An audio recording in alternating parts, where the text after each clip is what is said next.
주님은 나의 최고봉 1월 25일 묵상을 시작하겠습니다.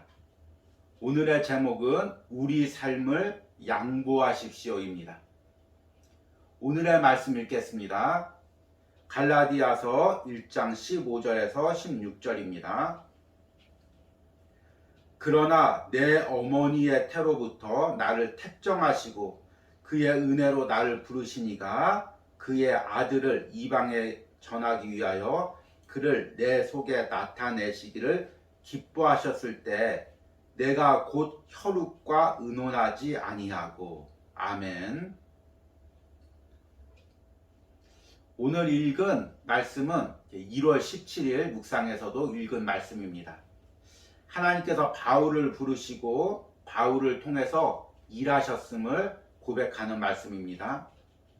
이 말씀을 깊이 묵상하다 보면 바울의 인생에서 바울의 구원과 또 바울의 사역에서 모든 주도권을 가지고 계신 분이 하나님이심을 알게 됩니다. 하나님이 바울을 모태에서부터 이미 택정하시고 또 은혜로 부르시고 복음 전파 사역을 감당하게 하셨습니다. 오늘 말씀에서는 모든 과정이 사람의 계획이나 도움으로 된 것이 아니라 철저하게 하나님의 계획으로 되었다고 고백하고 있습니다.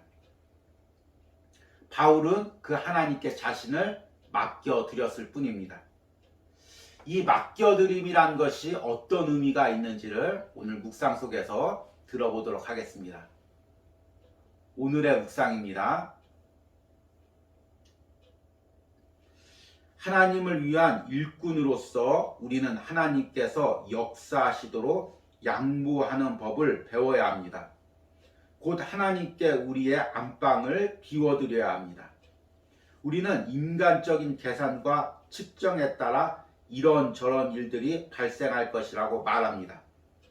그러면서 하나님께서 원하시는 대로 우리 삶을 간섭하시도록 양보하는 것을 잊을 때가 많습니다. 따라서 전혀 기대하지 않는 가운데 설교나 만남 중에 주님이 찾아오시면 우리는 깜짝 놀라게 됩니다.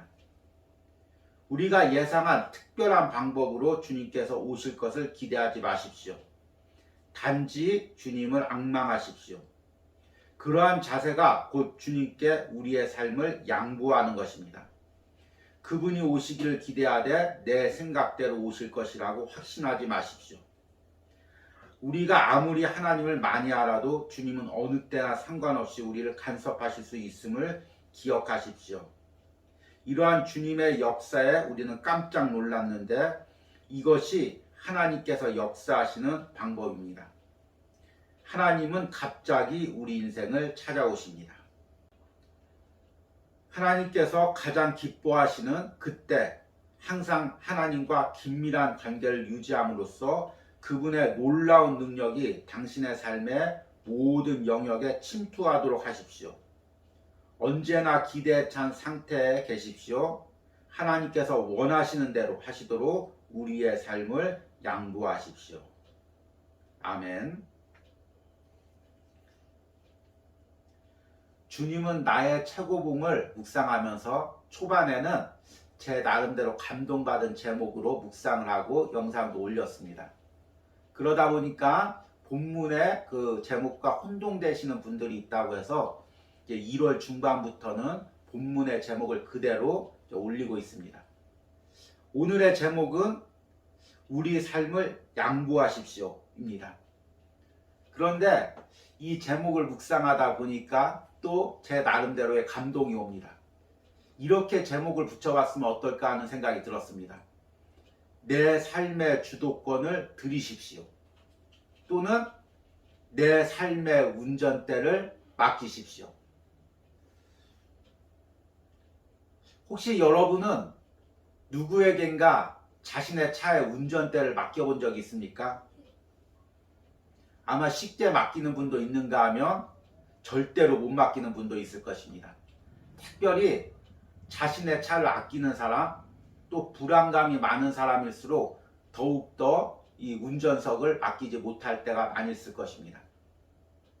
내가 누구에겐가 내 차에 운전대를 맡긴다는 것은 그 사람을 철저하게 신뢰한다는 의미입니다.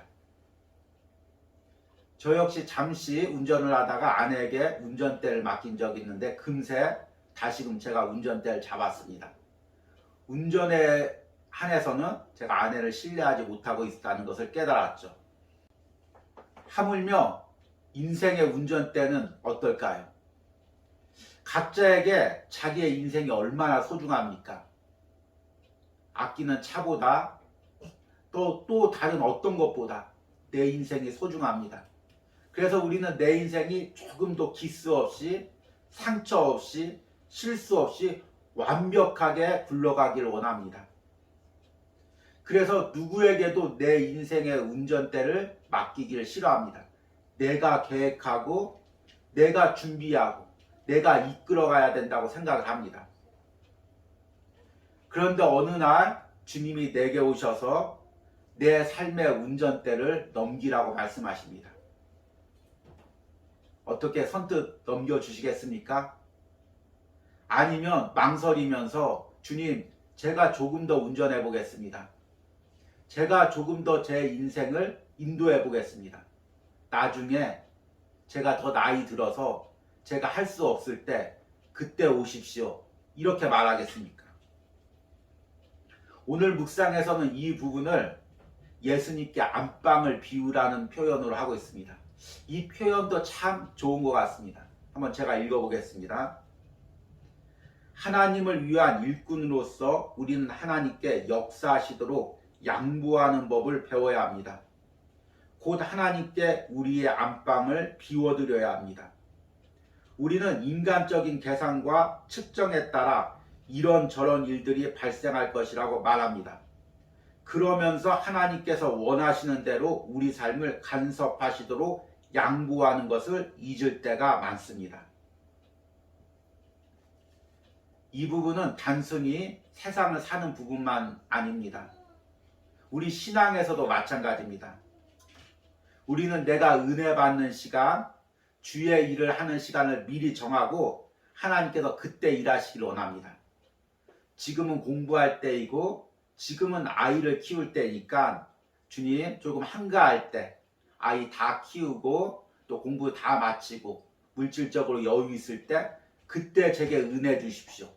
그러면 그 은혜로 열심히 주의 일을 하겠습니다. 이렇게 고백할 때가 많이 있습니다. 이 부분을 오늘 묵상에서는 또 이렇게 이야기합니다. 우리가 아무리 하나님을 많이 알아도 주님은 어느 때나 상관없이 우리를 간섭하실 수 있음을 기억하십시오. 이러한 주님의 역사에 우리는 깜짝 놀라는데 이것이 하나님께서 역사하시는 방법입니다. 하나님은 갑자기 인생을 찾아오십니다.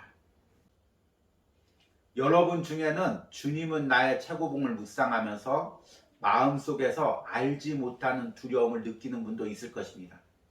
저자의 너무 깊은 영성과 헌신을 묵상하면서 나도 어느 날 오스왈드 챔버스처럼 은혜 받아서 주님 이렇게 따르라고 하면 어떡하나 그런 두려움을 느끼는 분도 있을 것입니다. 그러나 내가 어떻게 신앙생활 할지 내가 어떻게 헌신할지 내가 정하지 마시기 바랍니다. 우리 주님이 정하시고 주님이 인도하시도록 맡겨드리시기 바랍니다. 내 인생을, 내 신앙생활을, 내 헌신을, 내 봉사를, 우리 가정을, 자녀를 주님께 맡겨드리시는 은혜가 있길 바랍니다. 오늘의 적용 질문입니다. 내 인생과 신앙에 있어서 내가 계획하고 있는 것이 무엇입니까? 그 계획이 주님의 개입을 막고 있는 부분은 무엇이 있습니까? 나의 모든 계획을 내려놓고 예수님에게 내 인생의 운전대를 넘겨드리시는 기도를 드리시기 바랍니다. 기도하시겠습니다. 하나님, 오늘 묵상 가운데서 나를 보게 됩니다. 주님, 내 인생의 운전대를 내가 꽉 잡고 벌벌 떨면서 이것만은 내가 이루어야 돼. 이 길만은 내가 가야 돼. 내가 이렇게 해야 돼. 고집을 피우고 있는 내 모습을 봅니다. 주님이 내 옆에서 사랑하는 아들아, 사랑하는 딸아, 그 운전대를 내게 넘겨라. 내 인생을 내가 인도하겠다 말씀하시지만 차마 주님께 운전대를 넘겨드리지 못하는 내 모습을 봅니다. 주님, 나를 불쌍히 여겨주시고 내 안에 철저하게 우리 주님을 신뢰하게 하시고 주님께 내 운전대를 넘겨드릴 수 있는 결단과 믿음을 허락하여 주시옵소서. 오늘 묵상 가운데, 오늘 기도 가운데 아직도 내가 주도권을 가지고 움직이려는 내 인생의 부분들을 보게 하시고 그것들을 깨트리게 하시고 주님께 맡겨드리는 소중한 시간이 되게 하여 주시옵소서. 예수님의 이름으로 기도했습니다. 아멘.